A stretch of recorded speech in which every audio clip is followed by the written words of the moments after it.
네, 오늘은요, 창세기 6장 말씀을 여러분과 함께 나누고자 합니다. 창세기 6장은 이렇게 시작합니다. 사람이 땅 위에서 번성하기 시작할 때 그들에게서 딸들이 나니 하나님의 아들들이 사람의 딸들의 아름다움을 보고 자기들이 좋아하는 모든 여자를 아내로 삼는지라. 창세기 6장은 상당히 다양한 해석이 있고요. 그 해석에 대해서 굉장히 고민이 많습니다. 원역사가 그렇듯이 해석하는 방법이 굉장히 많이 있고, 사람들의 상상력이, 거룩한 상상력이죠. 영적인 상상력이 충분히 활용될 수 있는 내용들이 많은 것이 창세기 1장부터 11장의 원역사입니다. 그 이후에도 많지만 원역사를 해석하는 건 굉장히 중요합니다. 성경 볼 때 창세기 6장에는요, 사람들이 드디어 타락하기 시작하였습니다. 드디어라고 말하면 뭔가 기다렸다는 듯이 그런 것 같은데 그건 아니고, 안타깝게도 사람들이 타락하기 시작했습니다. 성경은 그 타락의 시작을 이렇게 말하고 있습니다. 하나님의 아들들이 사람의 딸들의 아름다움을 보고 그 안으로 들어가서 그들과 함께 결혼하기 시작했고, 모든 여자를 아내로 삼았다. 저는 여기에 대한 해석이 다양하지만 저는 이렇게 봅니다. 이제 그 가인의 도시의 사람들이 있잖아요. 가인의 도시의 사람들. 그리고 셋의 족속들이 있습니다. 셋이 도시를 이뤘는지는 모르겠어서 도시라고 표현하지 않겠습니다. 하나님께서 아담과 하와에게 새로운 씨앗을 주신 그 셋의 후손들이 모여서 살고 있었습니다. 그 중에는 라멕도 있고 무드셀라도 있고 에녹도 있었고요. 노아도 있었습니다. 네, 그들이 이렇게 모여서 사는 어떤 민족이 있고요. 또 하나의 도시는 가인의 도시였죠. 에노스와 유발과 두발가인과 야다와 이런 사람들이 모여있는 도시, 화려한 도시, 문명이 발전한 도시, 두발가인의 기술과 그 음악과 예술이 화려하게 수놓은 가인의 도시가 있었고요. 그리고 셋의 후손들이 이렇게 모여서 예배하면서 살았던 민족들이 있었는데, 결국에는 노아의 홍수 때 그 모든 두 민족이 다 이렇게 멸절되지 않습니까? 그 이유는 뭡니까? 그들 모두가 타락했기 때문에 그렇습니다. 가인이야, 가인의 도시야 원래부터 하나님이 안 계셔서 그 공허함을 채우고자 도시의 문법으로 그렇게 살아냈었잖아요. 그런데 이제 셋의 후손들인 그런 하나님의 새로운 소망을 가졌던 후손들이, 여기에는 하나님의 아들들이라고 표현할 수 있겠죠. 하나님의 자녀들이 어떻게 되었습니까?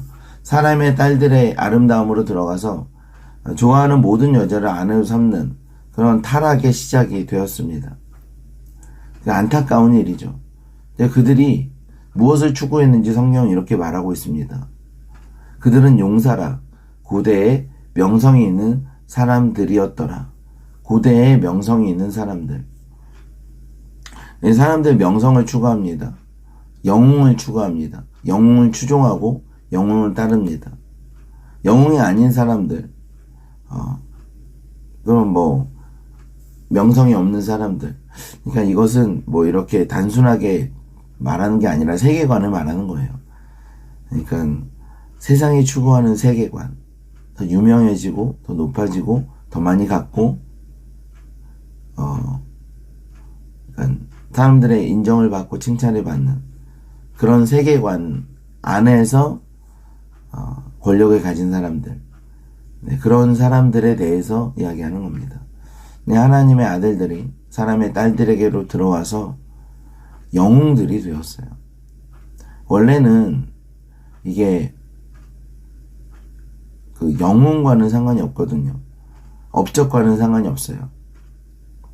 창세기 5장을 보세요. 셋의 자손들이 어떤 일을 했는지 기록되어 있습니까? 그렇지 않습니다. 그들은 하나님을 예배하며 경외하며 단지 살아갈 뿐입니다. 그런데 이제 마치 창세기 4장에 등장한 가인의 후손들처럼 각 사람들이 영웅이 되는 그런 시대가 이렇게 열렸습니다. 사람들이 그렇게 사는 것을 보소 안타깝게도 하나님께서 너무 한탄하셨어요. 심지어는 후회하셨어요. 마음에 근심하시고 한탄하시고 내가 사람들을 땅 위에 사람 지으셨음을 한탄하사 마음에 근심하시고 너무 속상한 일이죠. 하나님께서 한탄하시고 근심하는 모습까지 보여주십니다. 그리고 하나님께서 결정하셨습니다.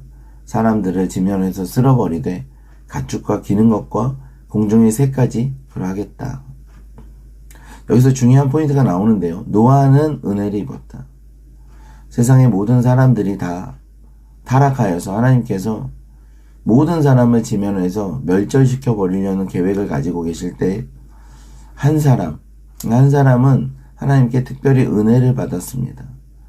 그 사람은 왜 은혜를 받았을까요? 오늘의 같이 설교의 주제는 이것입니다. 노아는 왜 은혜를 받았을까? 언제나 궁금했어요. 우리나라에 굉장히 교단이 있고요. 많은 교단이 있고 또 각 교단마다 신학적인 방향이 좀 다릅니다.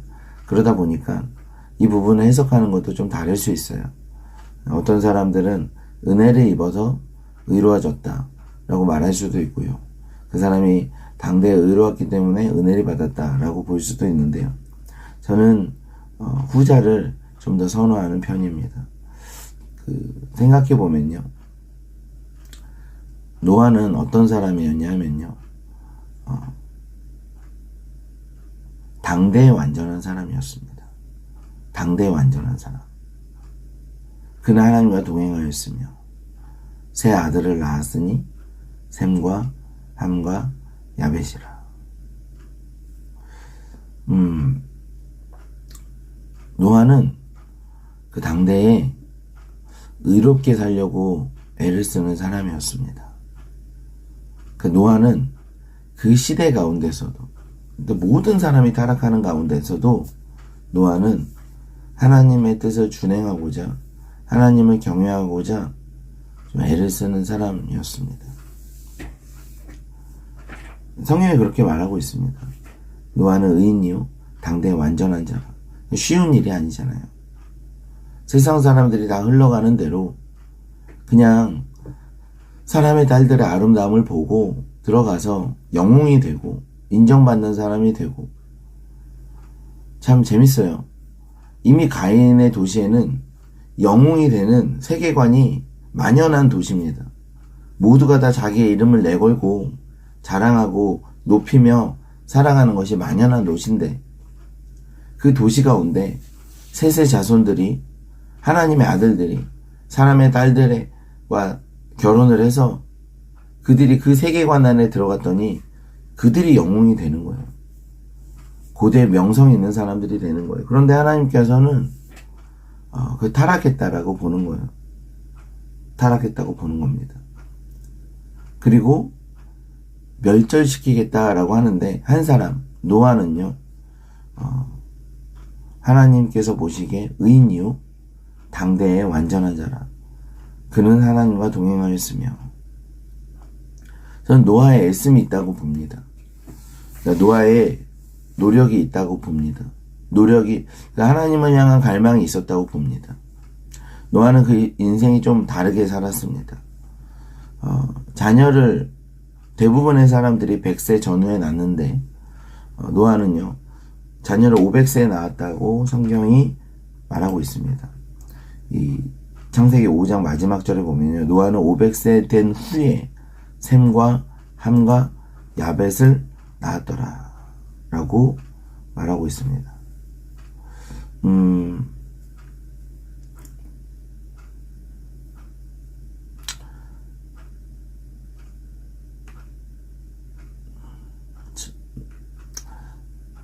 그 500세가 되도록 자녀가 없었습니다.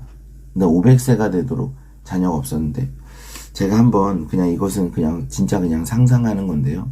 한번 좀 얘기를 해보겠습니다. 말씀을 드려볼게요. 노아가 언제 결혼했을까요? 성경이 정확하게 기록하고 있는 건 500세가 된 후에 자녀를 낳았다고 하는데 언제 결혼을 했을까? 두 가지가 있겠죠. 결혼을 해서 아기를 못 가졌다거나 아니면 결혼을 늦게 했다거나 결혼을 500세가 될 때까지 하지 않았다거나 하나님께서 노아에게 이 방주를 만들라는 비전을 주시고 찾아오셔서 이 하나님의 계획을 말씀하신 것은 대략적으로 노아가 480세였다고 봅니다. 왜냐하면 120년 동안 방주를 만들었거든요. 노아가 120년 동안 방주를 만들었다고 봅니다. 600세에 이제 노아의 홍수가 왔으니까요. 그러니까 이제 120년은 이제 창세기 6장 2절을 두고 이야기하는 거고요. 그러니까 대략적으로 한 480세에 노아가 하나님을 만나서 비전을 받았다.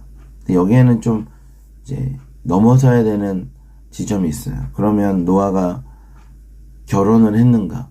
아니면 자녀가 없었는가? 여러 가지 그게 있겠죠. 노아가 결혼도 하지 않았고 자녀도 없었어. 480세까지. 이 얘기를 먼저 드릴게요. 그러니까 창세기 6장 1절하고 2절에 보면요. 사람이 타락한 어떤 근거가 뭐냐. 그거에 대해서 성경은 이렇게 말하고 있잖아요. 하나님의 아들들이 사람의 딸들과 결혼했다. 결혼에 대해서 말하고 있단 말입니다. 결혼. 그런데 노아는 그렇게 결혼하는 풍습 가운데 이제 셋의 후손에 대해서도 마지막이잖아요. 근데 그렇게 결혼하는 풍습을 따를 수가 없지 않았을까요?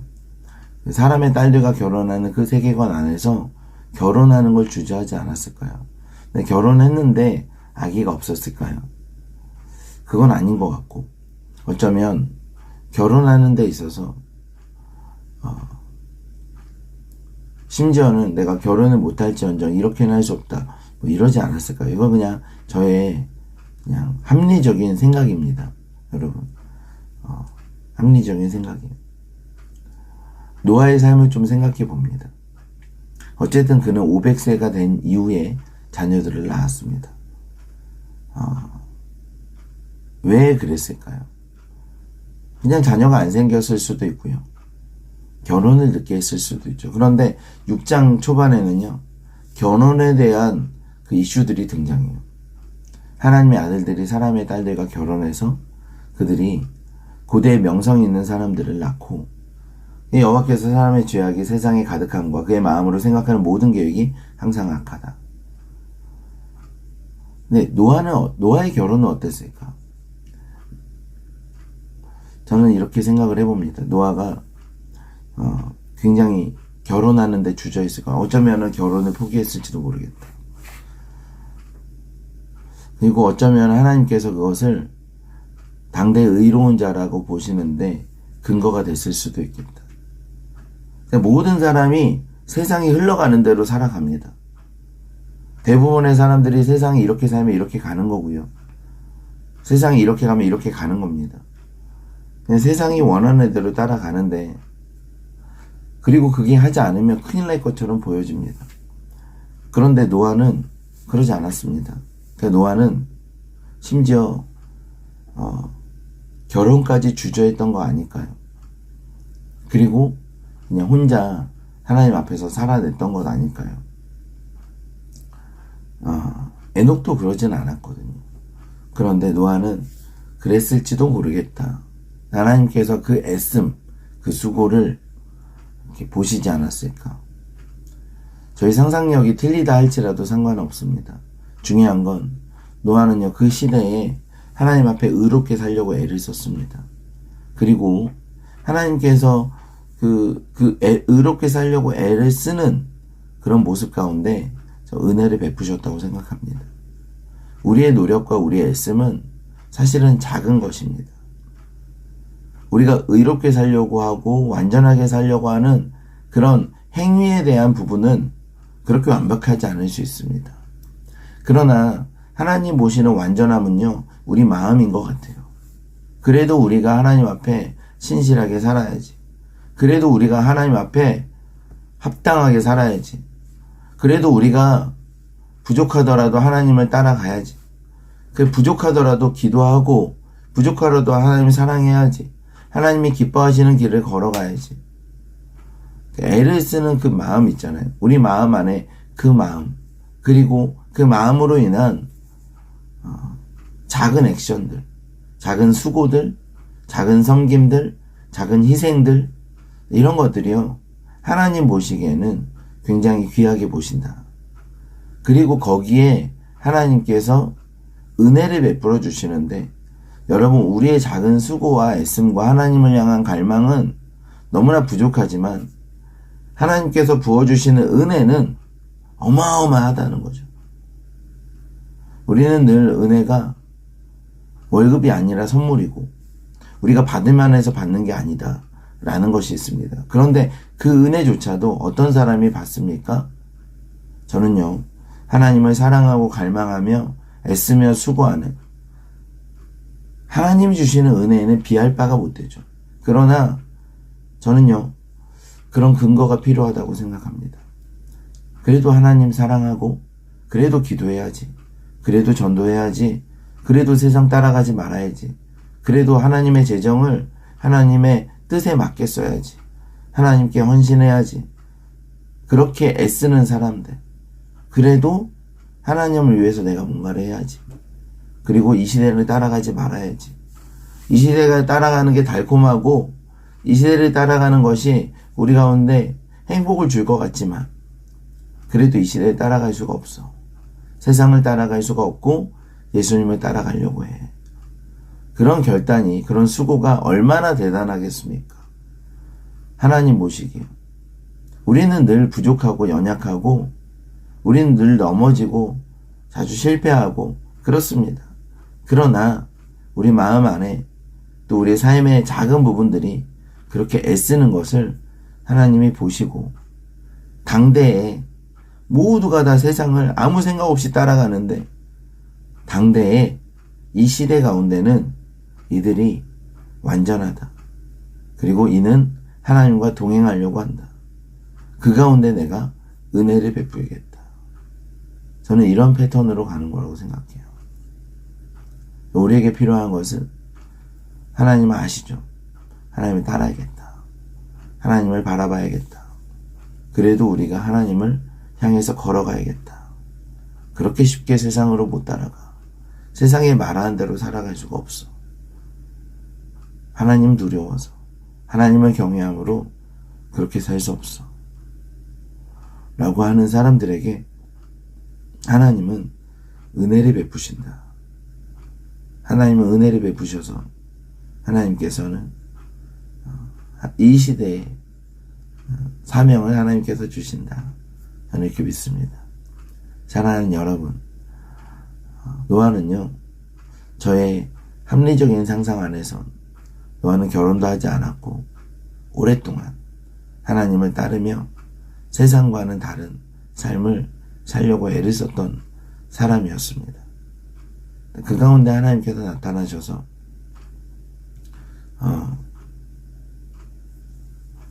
방주를 짓고 너의 자녀들과 함께 방주를 지어라 라고 말씀하신 것 같아요.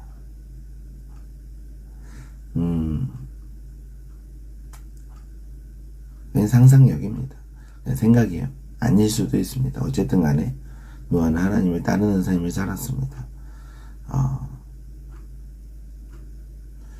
우리도 오늘 한번 하나님을 따르는 삶을, 나의 육체의 만족이나 나의 세상을 따르는 습관들을 좀 내려놓고 하나님을 따르는 하루가 되기를 예수님의 이름으로 축원합니다.